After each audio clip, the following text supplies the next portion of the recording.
The Tampa offense ready to get their drive started. They trail a one-score deficit, 14-7, as they come up 1st and 10. And some space here. Still on his feet. And down to the 16-yard line. 94 yards rushing for him in this first half, as he has certainly carried over his regular season success into the playoffs.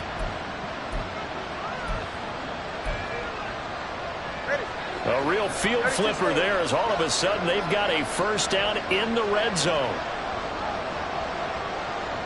21G. They fake the handoff. Now Tua. His throw caught at about the 5. And the Bucs are going to have a 1st and goal as the tackle is made at about the 5. How about the way they're moving the ball down the field? They had a big play a moment ago. Followed it up with another nice one here. And before you know it, they're already looking at 1st and goal.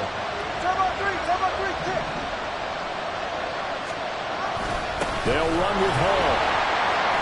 And the hole closes quickly here. He can fight only to about the 4. Only a yard that time. 2nd and goal. All of a sudden, those lanes that were there earlier in the drive dry up near the goal line. That's a good job defensively to diagnose the run and stop it for a very short pickup. 2 of their 3 red zone trips so far they've come up empty on. They'll look to reverse that trend on 2nd and goal. Ball again. No gain on the play there. They're going to need to come up with something better here on 3rd and goal. 2 straight shots on the ground. Now on 3rd, do you go to the air? I think the possibility exists, and if you're doing it, you're probably going play action since you ran it twice. But I often think that 2nd down is the time you go play action and throw the ball. I say commit to the run and think about it being 4-down territory. And he'll get blown up behind the line of scrimmage. Back at the 6. He lost 2, and it brings up 4th. This situation in the 4th quarter, you go for it. But here, take the points. If you go for it here and don't get it, you and I are missing our plane, and we're going to the post-game press conference to hear him justify it. Because the next thing we'll see is the owner walking in announcing a firing. There is no way he goes for it here. Get the field goal. It's the first half of the game. You've got time to make it up. This taken in right around the goal line. And able to get this across the 20, but not much further as he's dropped at the 23-yard line.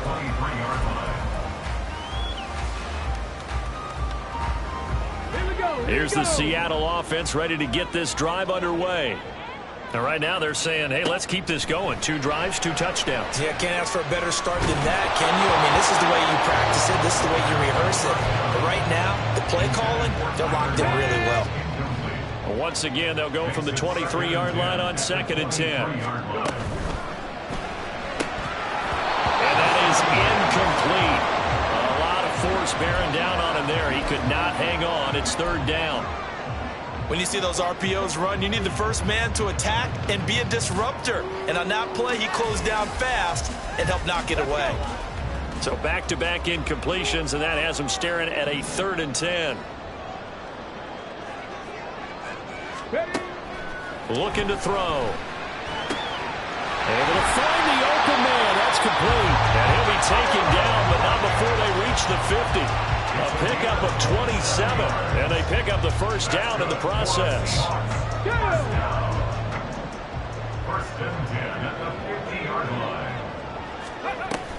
From the gun, it's Walker. Oh, nifty juke there. Not much fun for a guy trying to tackle it. And they nearly sprung him that time as he takes this all the way down to the 37.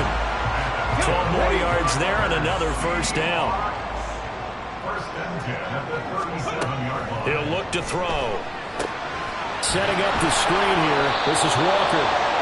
No gain on the screen there at 2nd down. So many screen passes are the result of excellent acting by everyone. But sometimes the guy who's getting the ball tips the play off. The running back, because he's eager to get the pass, and sometimes he doesn't act very well about whether he's going to block or leak out or whatever. And I think that they saw that, and that's why they're able to get to him on it. Here's a throw right side, taken in by his tight end. It certainly feels like there are more stars at the tight end position than there were even 10 years ago. And I think it's become more of a glamour position because of the ways it can hurt a defense, and guys want to be involved. They can be in line, close to the line of scrimmage. They can split out like receivers. But hands, route running, speed, and some toughness to go across the middle, you put it all together, you got a heck of a tight end candidate. Now a third down throw, but it misses the target, incomplete. And based on my math, they've only converted one time thus far in this game, so you can see the frustration starting to come out a little bit. Third downs, they've been a problem for them all game. They've got to start becoming solutions. Myers' kick is good, and that moves them up by a touchdown now at 17-10. So a nice kick there as they add 3 to the lead. And from what I've seen so far, Brandon, I think they've been the better of the two teams here in the first half. So even though you want the touchdown, I think that's a nice job there to put 3 points on the board. And he's up past the 20 to the 22-yard line.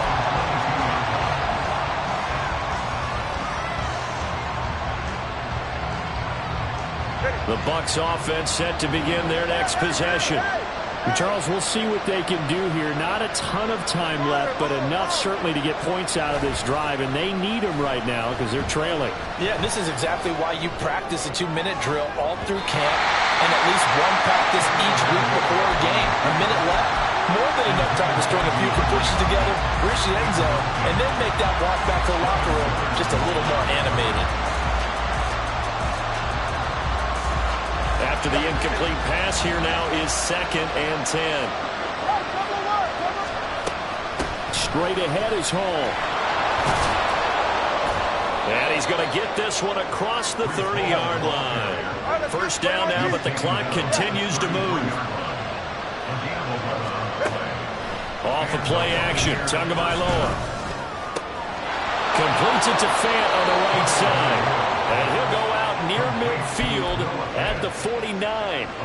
Another nice gain, 16 yards there, and a first down again. Tua sets up to pass it. And that's going to be caught by Peoples-Jones. Now the Bucs going to use the first of their timeouts as the clock's going to stop with 47 seconds to go in half number 1.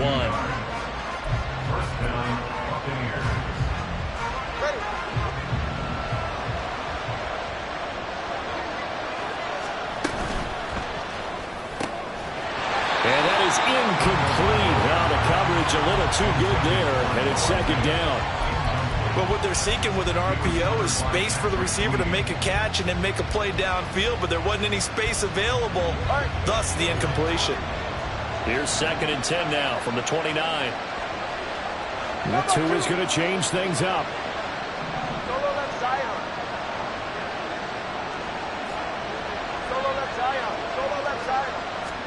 Tua setting up shop to throw again.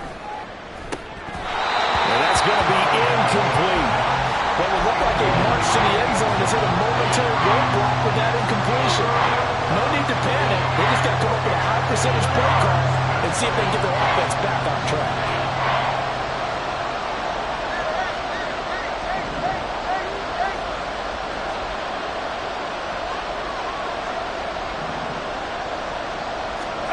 Throwing is Tagovailoa on 3rd down here.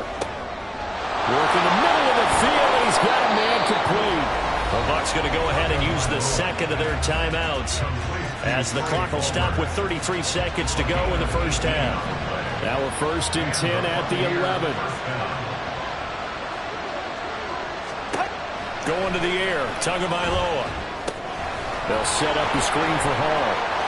And in for the Buccaneers, touchdown. Breece Hall. An 11-yard touchdown. And the Bucs are an extra point away from tying the ball game here in the final minute of the first half. Extra point right down the middle. And that is going to tie our game as we approach halftime. Buccaneers. 17-17 the score. All even to this point as the kick's away. And here comes a return from the middle of the end zone. And he's probably realizing he should have stayed in the end zone as he can only muster a return to the 14-yard line. For most people, the excitement of a kickoff return is to see a long one that goes back in the opposite direction. But for the guys covering it, it's being able to stop them deep in their own territory. How about that incredible form tackle right there? Shoulder into ball carrier, and down he goes. Going deep for Walker. And it's knocked away and incomplete.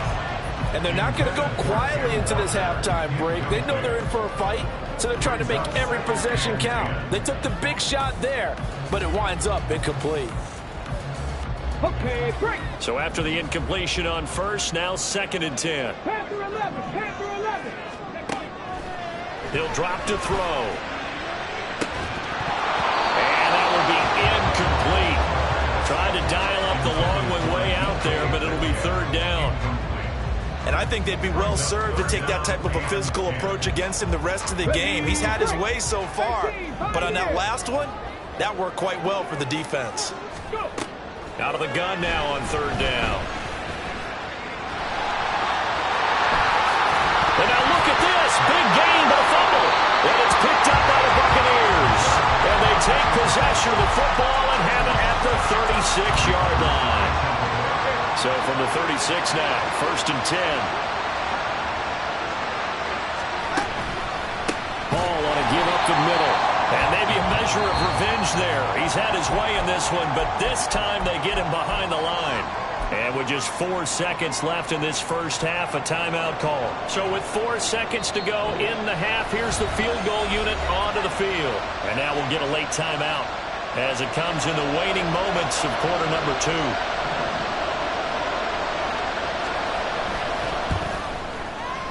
And this one looks good. It is good. Right down the pipe.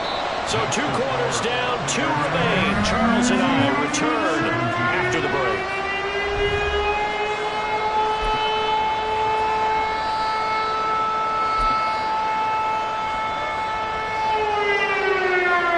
And we welcome you back now. Alongside Charles Davis, I'm Brandon Gordon, getting set for quarter number 3 here. One of these 2 teams about to play their final half of the season as we're back at it in this NFC wildcard bout.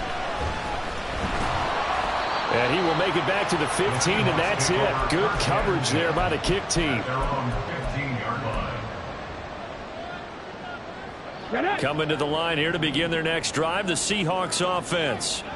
And Charles, that had to be an interesting locker room at halftime. This is a team that's had so much success this year. Haven't really had to deal with a lot of adversity at halftime, to be honest, but now here they are with their playoff lives on the line. And I think when you're alluding to that interesting locker room, you're just wondering, how are they handling that bit of adversity that they're seeing right now? Because I think this is a team that has to look to lean on the veterans at this point. We know we're better than this. We've proved it all season. Let them disseminate that confidence through the locker room. But this opening drive, it'll be an important one for them to give them a little jolt of confidence moving forward. Credit the secondary, credit the defensive game plan. They've been in his hip pocket all game long. They understood coming in that he was a big-time receiver. And 2nd and 10, he'll look to throw again. And that's caught inside the 35. And this is going to lead to another first down as the tackle's made at the Bucs 33.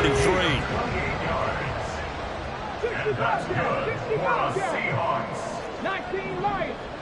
1st and 10 at the 30. They'll stick with the passing game as he looks to throw. He's going to take another shot here. It's incomplete. Took a shot, couldn't connect. Partner, they've been aggressive, airing it out all game long, and no better evidence than those last 2 snaps. They weren't going to beat this coverage, though, 2 plays in a row, and that one falls incomplete. Back to throw again. Now they set up the screen. That's complete. And he is going to lose yardage here. So that'll go as a 4-yard loss on the play. And it's going to be 3rd down and a ways to go here. 3rd and 14. Going to need a crafty play call here. 14 yards is what they need to try to convert this thing. Oh, he tries to get it to Metcalf, but it's intercepted. It's Devin White, the linebacker. And the Buccaneers are going to take over at their own 28-yard line. 1st and 10.